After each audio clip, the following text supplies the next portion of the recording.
आकाश चीख नहीं सकता, हम चीख सकते हैं आकाश में। कोई क्या चीख सकता है हम में?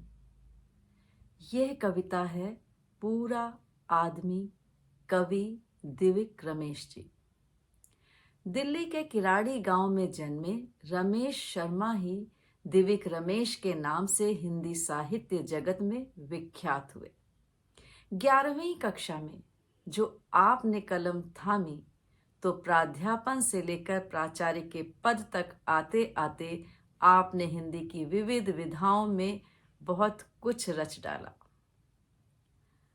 आपका कविता संग्रह दिव्यक रमेश की चयनित कविताएं, 50 कविताएं, बाल साहित्य पर 50 पुस्तकें, काव्य नाटक खंड खंड अग्नि, बाल नाटक, संस्मरण, आलोचना, शोध, संपादन, अनुवाद, कोरियाई कविता यात्रा सुनो अफ्रीका, बहुत कुछ। सम्मानों की अगर हम बात करें तो कुछ प्रमुख सम्मानों का मैं विशेष रूप से यहाँ जिक्र करना चाहूँगी। आपको साहित्य अकादमी पुरस्कार 2018 बाल साहित्य पर प्राप्त हुआ। गिरिजा कुमार माथुर स्मृति सम्मान 1997 आपके लोकप्रिय नाटक खंड खंड अग्नि पर प्राप्त हुआ। सोवियत लैंड नेहरू पुरस्कार 1984 रास्ते के बीच और खुली आंखों में आकाश पर प्राप्त हुआ। दिल्ली हिंदी अकादमी का साहित्यिक कृति पुरस्कार 1983, दिल्ली हिंदी अकादमी का साहित्यकार सम्मान 2003-2004।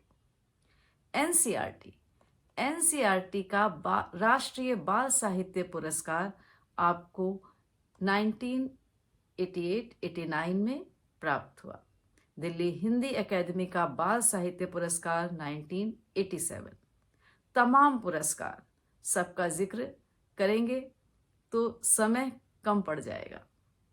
आपको इंडो रशियन लिटरेरी क्लब नई दिल्ली का सम्मान 1995, कोरियाई दूतावास से प्रशंसा पत्र, बहुत कुछ आपकी झोली में है। तो दर्शकों, ज्यादा समय नहीं लेते हैं और शीघ्र ही आमंत्रित करते हैं अपने आज के अतिथि दिव्यक रमेश जी को। दिव्यक रमेश जी, आपका हार्दिक अभिनंदन है हमारे चैनल कोना मन का में। सुमन द्विवेदी जी, सचमुच मुझे बहुत अच्छा लग रहा है आपके इस महत्वपूर्ण और बहुत ही चर्चित कार्यक्रम कोना मन का से जुड़कर। कुछ कार्यक्रम मैंने पहले भी देखे हैं और मैं कह सकता हूँ कि बहुत ही महत्वपूर्ण ये कार्यक्रम होते हैं और आज आपने मुझे इसमें जोड़ा है, इसके लिए बहुत बहुत आभारी हूँ। अब जो भी प्रश्न हो पूछिए। सर, हमारा पहला प्रश्न आपसे है कि हिंदी साहित्य साधना में आप निरंतर रत रहे हैं, आज भी आप लिख रहे हैं। आपको कब लगा कि बाल साहित्य लिखना ज्यादा उचित होगा? हमारे दर्शकों को बताइए।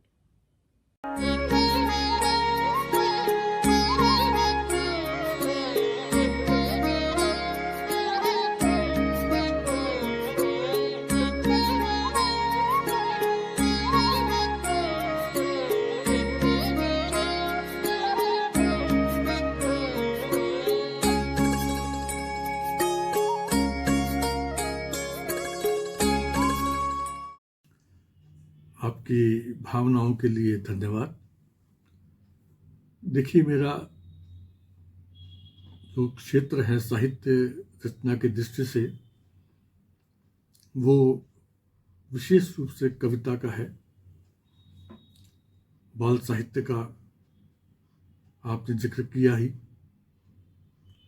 साथ ही कुछ अनुवाद कार्य भी है, कुछ और तरह का लेखन भी है जिसको आप समीक्षात्मक कह सकते हैं, चिंतनपरक कह सकते हैं। मैं तो बता सकता हूं कि प्रारंभ में कुछ कहानियाँ लिखी और विशेष रूप से कविता में मैं रहा, और ख़ास तौर पर 8वें दशक में जो कविता उभर रही थी उससे मैं जुड़ा हुआ था। और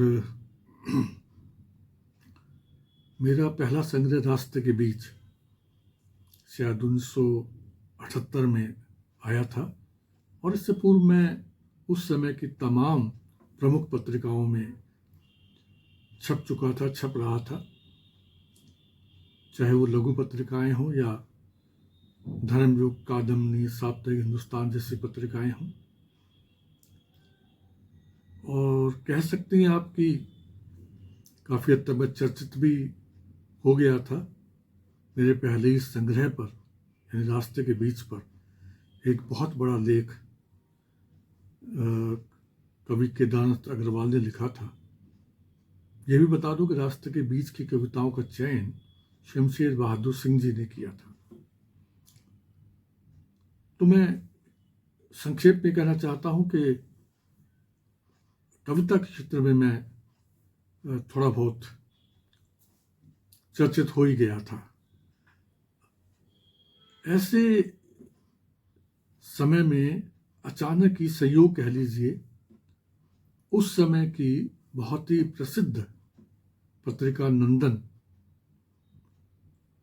के संपादकीय विभाग से जुड़े हुए और आज के अच्छे बड़े लेखक, बाल साहित्यकार के रूप में देवेंद्र कुमार जी मुझे कहीं मिल गए,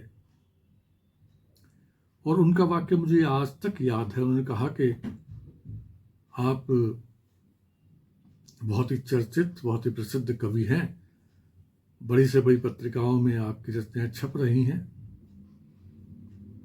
तो जरा बाल साहित्य की तो और भी आइए। और मैं आपको विश्वास दिलाता हूं कि बाल साहित्य में अगर आप आ गए तो आपको और भी अधिक पाठक मिलेंगे। अब एक तरह की ये अनुरोध भी था, चुनौती भी थी। यूं मैं बालक के रूप में तो 13-14 साल की उम्र से ही लिखना मैंने शुरू कर दिया था। घर में मैं अपने ननिहाल में पला, तो मेरे नाना जी साहित्य का अभिरुचि के थे। वैसे मेरे पिता भी एक तरह से लोक गायक थे, तो कुछ रचनात्मकता रही होगी मेरे भीतर। नाना जी के यहाँ पुस्तकें, छोटा मोटा पुस्तकालय था, तो उसमें कुछ पुस्तकें होती थी जिनको मैं पढ़ लेता था। तो कब लिखना शुरू कर दिया बस वो हो गया, लेकिन वो बालक के द्वारा लिखी गई रचनाएं थी। अब मेरे सामने बाल साहित्य लिखने की चुनौती थी। बाल साहित्य में पढ़ता रहा था, उस समय के अखबारों में, रेडियो पर बहुत आता था। तो मैंने स्वीकार कर ली चुनौती ये, या अनुरोध कह लीजिए। मेरे बच्चे बहुत छोटे थे तब, तो मैंने कुछ कविताएं लिखी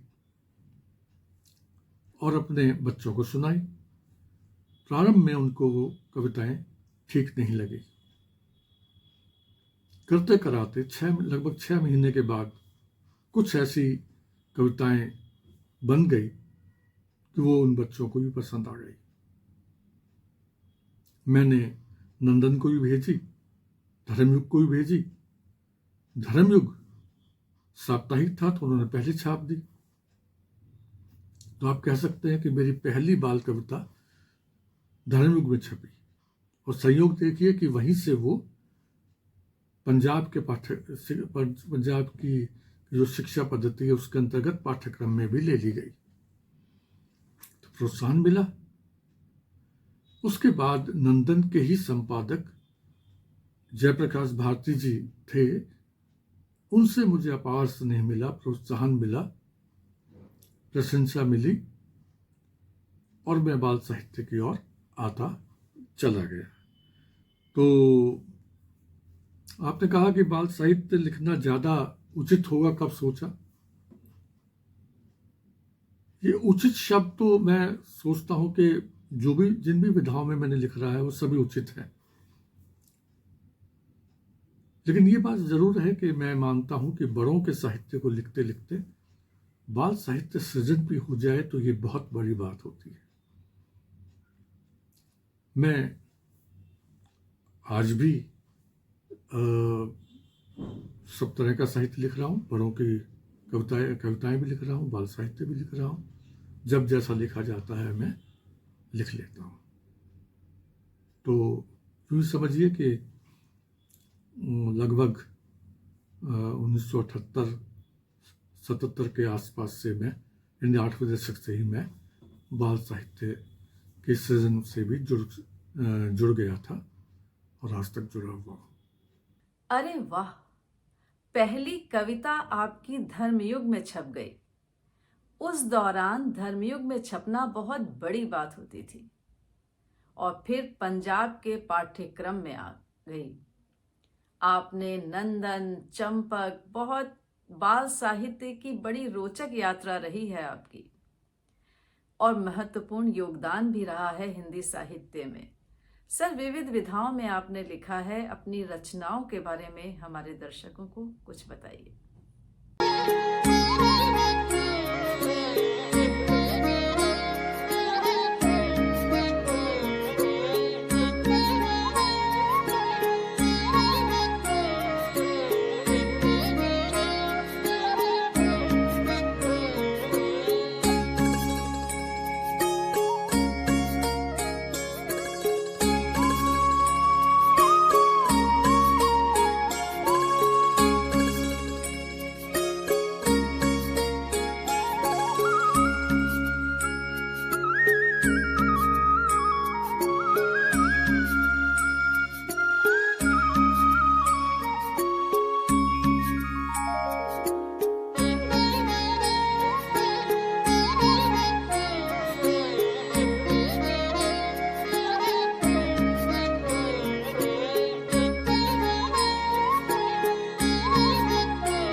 जी हाँ, ये ठीक है कि मैंने विविध विधाओं में ही लिखा है, लिख भी रहा हूँ। संस्मरणों की भी मेरी एक पुस्तक आ चुकी है, कहानियों की भी पुस्तक इधर आके छपवा ली गई है। यूँ मेरी कहानियाँ उस समय के पत्र पत्रिकाओं में भी छपी और इधर हंस, पाखी आदि पत्रिकाओं ने भी छापी। ये बात अलग है कि मैं कहानी विधा को अब ऐसी विधा नहीं मानता जिसमें मेरी बहुत ज़्यादा गति हो, बल्कि मैं बताऊं कि मेरी एक कहानी जो है दक्षिण कोरिया के हिंदी के पाठ्यक्रम में भी पढ़ाई गई थी। लेकिन मेरा क्षेत्र कविता का अधिक है, बड़ों के साहित्य में भी और बाल साहित्य में भी। बाल साहित्य में भी मेरे संस्मरण भी हैं, कहानियां भी हैं, नाटक भी है, और बड़ों के साहित्य की दुनिया में भी मैं कविताओं के अतिरिक्त काव्य नाटक भी दे चुका हूँ, खंड खंड अग्नि।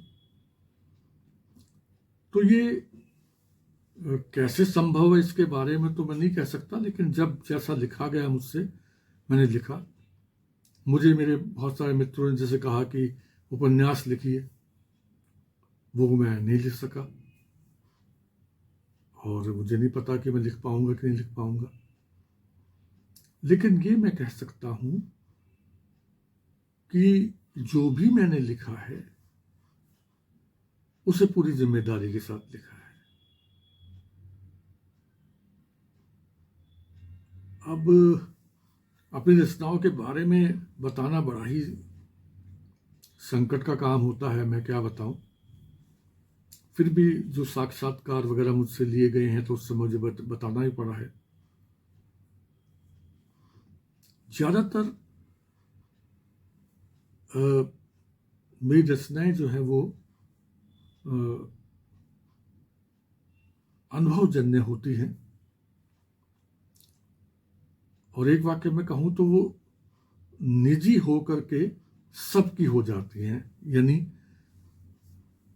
सार्वजनिक उसको मैं कह सकता हूँ। एक जो व्यापक समाज है, जो मानव का हो, प्राणियों का हो, वो कहीं ना कहीं मेरे रचनाओं के बुनियाद में बना रहता है। अतः मैं कह सकता हूँ कि मेरी रचना प्रक्रिया में भले ही चीज़ें निजी अनुभवों से प्रेरित होकर आती हों, लेकिन अंततः वो सामाजिक हो जाती है। इसके लिए मेरी प्रारंभिक तैयारी भी शायद जिम्मेदार हो। प्रगतिशील सोच मेरे भीतर है, और जैसे कहा जाता है कि हर रचना अंततः प्रतिरोध लेकर आती है, इन टकराहट लेके आती है। मैं मानता हूं कि मेरी रचनाएं भी कुछ ऐसा ही काम कर रही हैं, और ये तमाम जो विसंगतियां हैं, जो तमाम ऐसी चीज़ें हैं जो मनुष्यता को आघात पहुंचा सकती हैं, वो कहीं उपचेतन में रहती हैं, और शायद उन्हीं का प्रतिवाद, उन्हीं का प्रतिरोध करने के लिए मेरी रचनाएं सामने आ जाती हैं।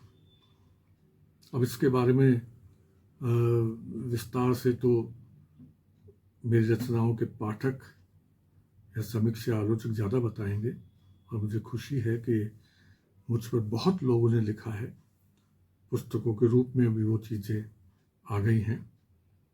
इधर एक पुस्तक आई है, दिव्य रमेश एक शिनाख्त, जिसमें बहुत लोगों के लेख हैं।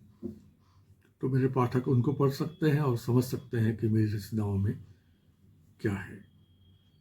मैं फिलहाल अपनी रचनाओं के बारे में अधिक ना बोल करके यहीं पर अपनी बात समाप्त करना चाहूँगा।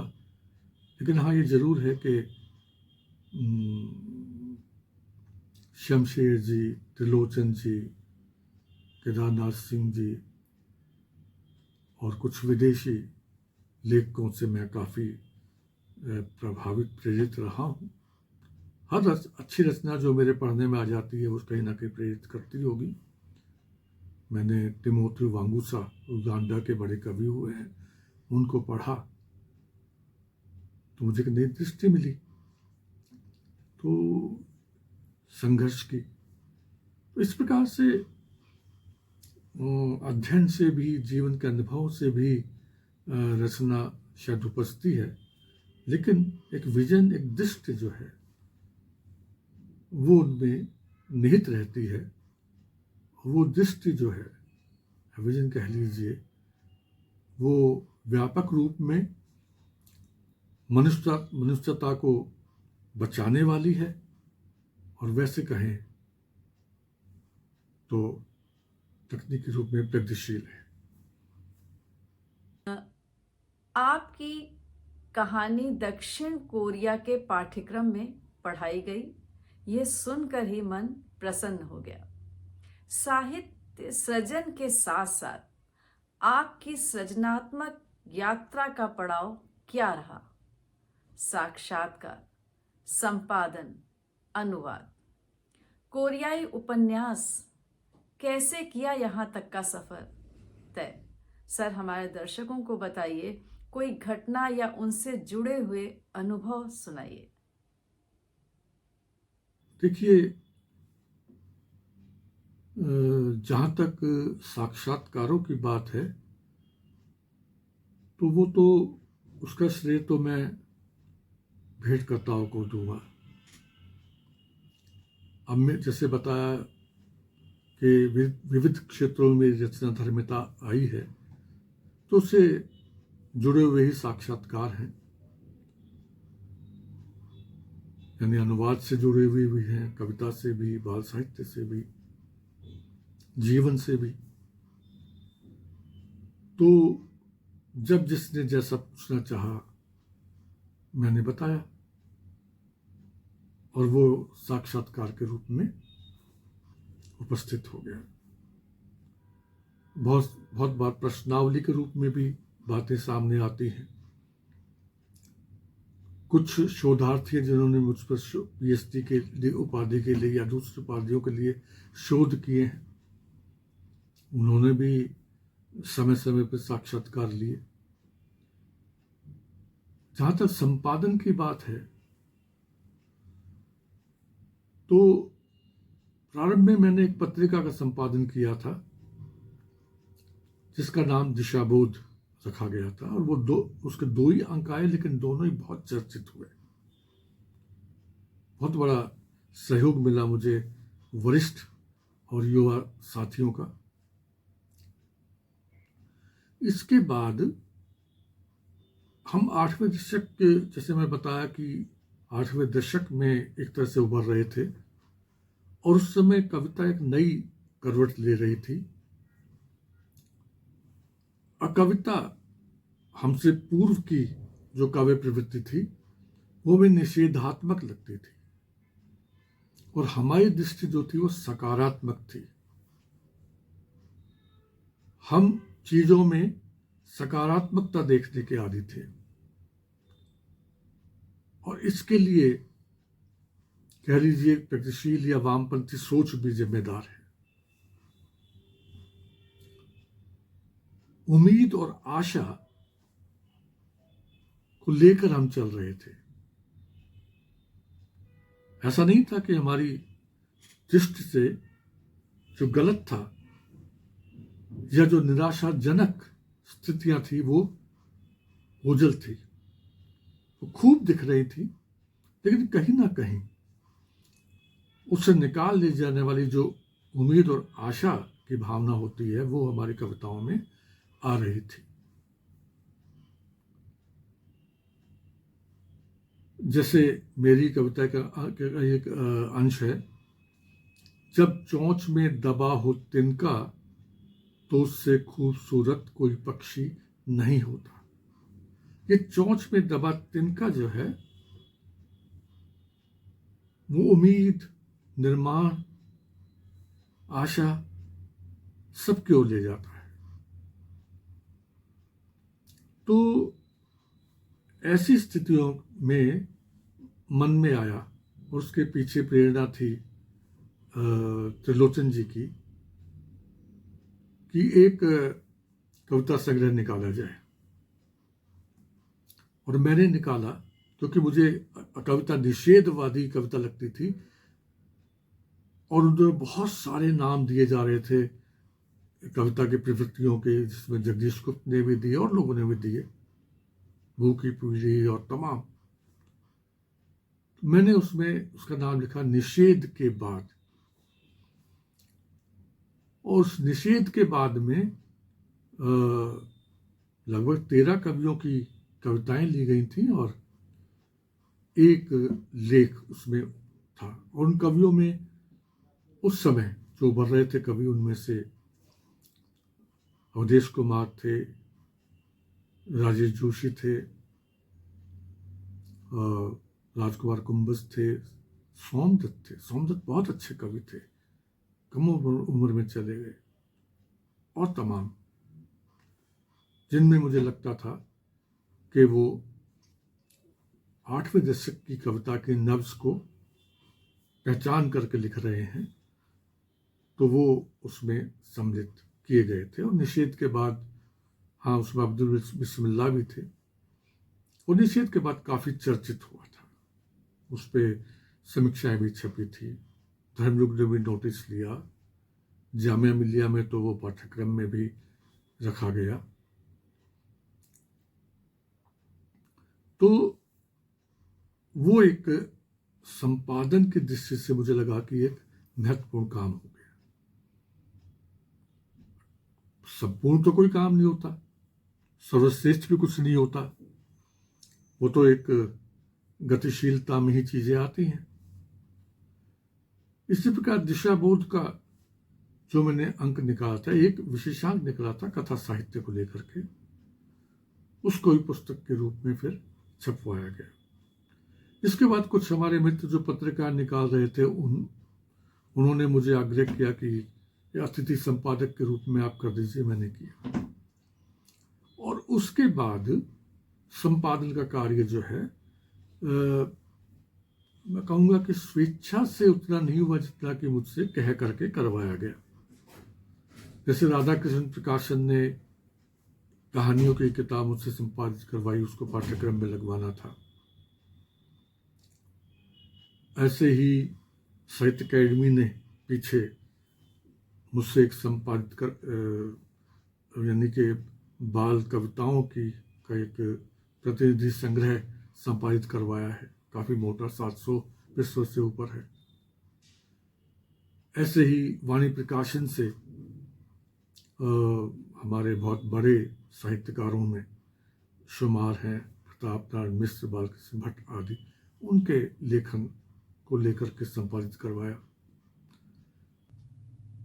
बहुत बड़ी बात कही आपने सर।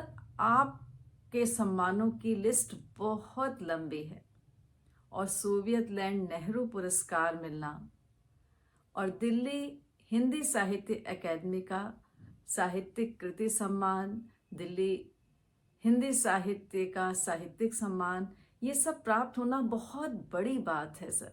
अपने सम्मानों को आप कैसे देखते हैं?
जी हाँ,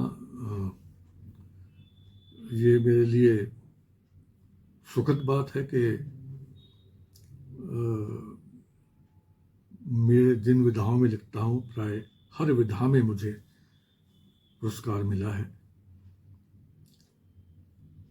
कविता का भी पुरस्कार मिला है, अनुवाद का भी मिला है, बाल साहित्य के भी अनेक पुरस्कार मिले हैं। देखिए, स्वभाव से मुझे अपने बड़े बड़े साहित्यकारों का जो रूप होता है ना कि पुरस्कारों के प्रति बड़ी उदासीनता दिखाते हैं, उनसे पूछा जाए तो कहें अरे ठीक है मिल गए वगैरह, जब भीतर लड्डू फूट रहे हो, ये सब नहीं आता। हमारे अगर आप गहराई में जाए तो बहुत सारे ऐसे लोग हैं जो बहुत ललक के साथ सोचते हैं कि पुरस्कार मिल जाए, और दूसरे ऐसे भी हैं कि जो सोचते नहीं लेकिन अगर पुरस्कार मिल जाए तो उनका स्वागत भी करते हैं। मैं अपने हर पुरस्कार का, वो छोटा बड़ा जो भी है, उसका स्वागत करता हूँ और आभार व्यक्त करता हूँ कि मेरी रचनाओं को पहचान उन पुरस्कारों के माध्यम से भी दी गई है। तो हिपोक्रेसी तो मुझे आती नहीं। देखिए, ये मेरा सौभाग्य है कि मेरा पहला ही पुरस्कार मेरे कविता के सृजन पे मिला और वो उस समय का बहुत बड़ा पुरस्कार था, सोवियत लैंड नेहरू अवार्ड। शायद 83-84 में मिला था, बहुत युवा था मैं। और मुझे लगता है कि वो जिन्होंने अनुवाद किया होता था उनको ज़्यादा ध्यान में रखा जाता था, यानी रूसी साहित्य से हिंदी आदि में। मैंने तो कोई अनुवाद नहीं किया था, तो सीधे सीधे मेरे पहले जो 2 कविता संग्रह थे, रास्ते के बीच, जिसका के लिए कविताओं का चयन शमशेर जी ने किया था, और खुली आंखों में आकाश, जिसका चयन त्रिलोचन जी ने किया था। और इन दोनों कवियों की भूमिका मेरे रचनाकार के बनने में बहुत बड़ी और अहम रही है।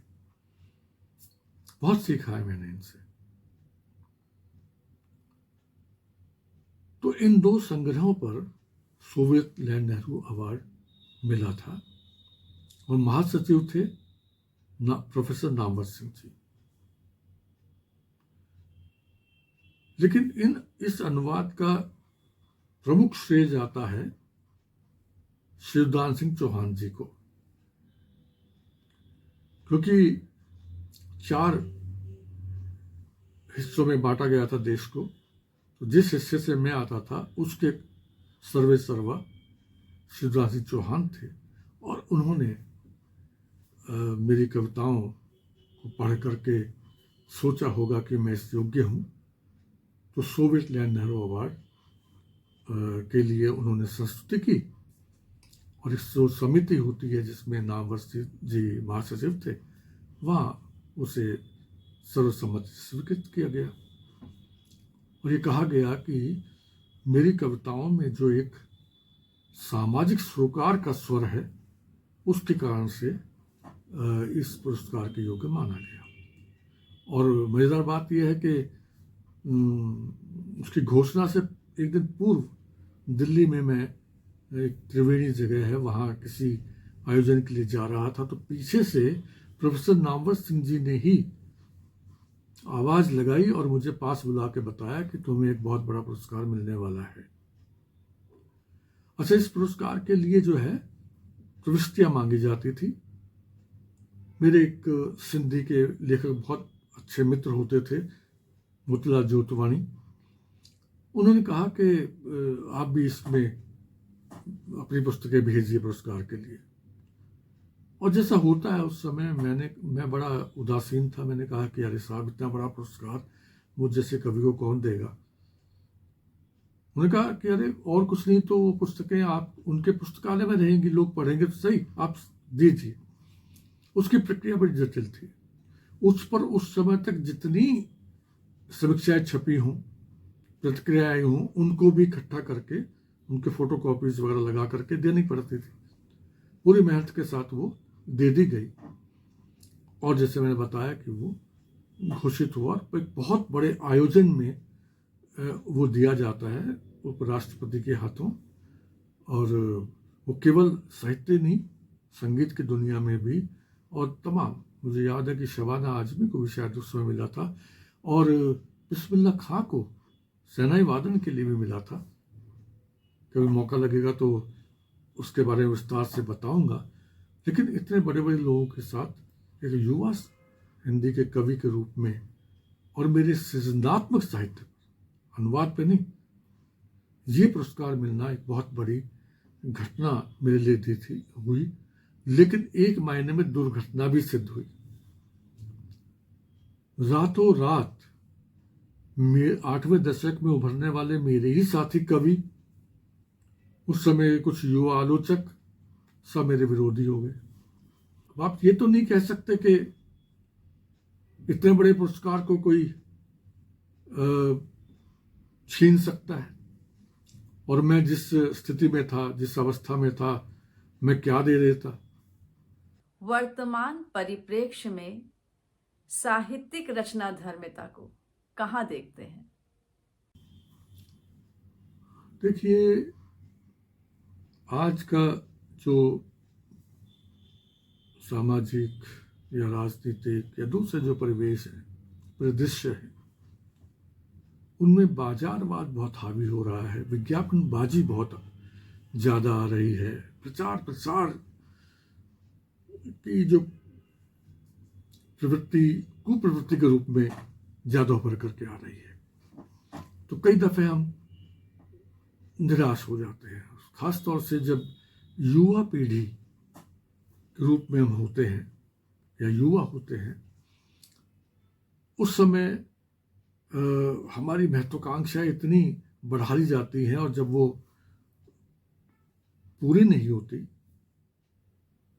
जायज़ नाजायज़ कारणों से कह लेता हूँ, तो हमें बड़ी निराशा होती है और बहुत बार हम अपनी रचना धर्मिता को ही खो बैठते हैं। तो सबसे पहले तो हमारे युवा साथियों को ये मान के चलना चाहिए कि रचना का होना, रचना धर्मिता का बना रहना सबसे जरूरी होता है। मुझसे कई युवा साथी कई दफ़े बात करते हैं तो मैं ये कहता हूँ कि आपको पुरस्कार कितने मिले, नहीं मिले, आपको किन पत्रिकाओं ने उपेक्षित रखा, आपको किन बड़े आलोचकों ने उपेक्षित रखा, ये उतना महत्वपूर्ण नहीं है, महत्वपूर्ण होते हुए भी जितना ये कि आपकी रचना धर्मिता कहीं रुक तो नहीं रही है। इसलिए सबसे बड़ी बात है रचना धर्मिता की। देखिए, साहित्य को मैं ये मानता हूँ कि साहित्य कुल मिलाकर के, कुछ शब्दों में कहूँ तो मनुष्यता के बचाव के लिए होता है। और अधिक श्रेष्ठ साहित्य है तो मनुष्यता, बची हुई मनुष्यता को और बेहतर बनाने के लिए होता है। और ये काम ज्ञान की तमाम शाखाओं में से संवेदना और समझ की शाखा के रूप में साहित्य सबसे अधिक करता है। मनुष्य को बचाने का काम दूसरी शाखाएं भी करती हैं, ज्ञान की शाखाएं, चाहे विज्ञान हो कोई भी हो, लेकिन साहित्य सबसे ज्यादा करता है। इसलिए ये मान के चलना चाहिए जिससे सृजन हो रहा है, रचना हो रही है, साहित्य लिखा जा रहा है, वो बहुत बड़ा काम है, इसलिए बहुत जिम्मेदारी का काम भी है। उसे ना किसी प्रलोभन से थमना चाहिए, न किसी आघात से थमना चाहिए, न किसी भयंकर विरोध जिसमें उपेक्षा भी आती है से थमना चाहिए। और प्राय मैं जानता हूं कि हर साहित्यकार के जीवन में इस तरह के रुकावटें पैदा की जाती है। देखिए, मैं अपने बारे में बताऊं, सबसे पहले जब मैं 13-14 साल का था तो उस समय मुझसे कहानी लिखी गई थी, और जैसे उस समय होता है, उस कहानी के जो पात्रों के नाम थे वो मेरे आसपास रहने वाले जो बच्चे थे, जिसमें लड़के भी थे लड़कियां थी, उनके आ गए। बड़ी भावुक किस्म की कहानी थी वो, या भावुक प्रेम की कह लीजिए। प्रेम तो क्या होता है, एक आकर्षण की कहानी। मेरे ही 2 मित्रों ने मेरी डायरी मुझसे ली, उसके बाद चुपके से मेरे नाना जी को दे दी और मुझे बताया कि बच्चों, अब तुम्हें जो है इस लिखने की सजा मिलेगी। अच्छा, किसी को नहीं पता था मैं लिखता हूं, क्योंकि उस समय जमाना भी ये था कि बस अपना पढ़ाई करो, अपनी किताबें स्कूल की पढ़ो, पास हो, अच्छे नंबर लो और काफी है। लिखना अपना तो फालतू फंड की चीजें है। बहुत डरा मैं। नाना जी ने बुलाया मुझे, 3 बार पूछा उन्होंने। पहले पूछा कि ये क्या तुमने लिखी? मैंने कहा हाँ। उनको शक हुआ, उन्होंने कहा कहीं से नकल की? मैंने कहा नहीं। और जब वो आश्वस्त हो गए कि मैंने ही लिखी है, और इधर से मैं आश्वस्त हो रहा था कि अब थप्पड़ पड़ेगा मुझे। उस समय चाटे वाटे तो अध्यापक भी मार दिया करते थे, घर वाले भी मार दिया करते थे, अब तो समय बदल गया। और यकीन कीजिए, मेरे नाना जी ने मेरी पीठ थपथपाई और कहा, ये बहुत अच्छा काम है, बहुत ईश्वर की देन है कि तुम ये रचना लिख सके, लिखते रहो। इतना बड़ा प्रोत्साहन मिला मुझे। इसी प्रकार से स्कूल में मेरे अध्यापक को पता चला कि मैं लिखता हूँ कविता आदि। हमारे यहाँ बहुत बड़ा आयोजन हुआ स्कूल में और निदेशक महोदय को आना था। सभी विद्यार्थियों ने अन्य कवियों की कविताएं याद करके सुनानी थी और मुझे कहा गया कि आप अपनी लिखी हुई कविता सुनाना। अब सोचिए कि मुझे कितनी खुशी हुई होगी। मैंने पूरे मोहल्ले में बता दिया। दिल्ली के देवनगर में मैं रहता था, वो मोहल्ले जैसा ही था, करोल बाग का क्षेत्र। अब वहां उस कार्यक्रम में मैं अंत तक इंतजार करता रहा कि कब मेरा नाम लिया जाएगा और कब आकर के मैं अपनी कविता सुनाऊंगा। सारा कार्यक्रम समाप्त हो गया, मुझे नहीं बुलाया गया। आप सोच सकते हैं कि मुझ पर कितना वज्राघात हुआ होगा, कितना निराश हुआ होगा। और सबसे बड़ा तो ये डर लग रहा था कि जिन लोगों को मैं बता के आया था कि आज मैं अपनी रचना सुनाऊंगा अपने स्कूल में, वो मेरा कितना मजाक उड़ाएंगे। सर, हमने आपको सुना और बहुत कुछ सीखा और जाना। मुझे पूरी पूरी उम्मीद है कि हमारे दर्शकों को दिव्यक रमेश जी के बारे में बहुत कुछ जानने को मिलेगा इस वीडियो से। हमारी यह बातचीत सार्थक रही। सचमुच मैं बहुत आभारी हूँ। इतने महत्वपूर्ण प्रश्न पूछे गए हैं और कैसा जवाब दे पाए इसके बारे में तो निर्णय आप ही लीजिए। बहुत बहुत धन्यवाद। आपने हमारे आमंत्रण को स्वीकारा, हमारे मंच पर आए, इसके लिए हम आपका हृदय से आभार प्रकट करते हैं और पुनः आपका स्वागत करके धन्यवाद करते हैं कि आप हमारे मंच पर आए।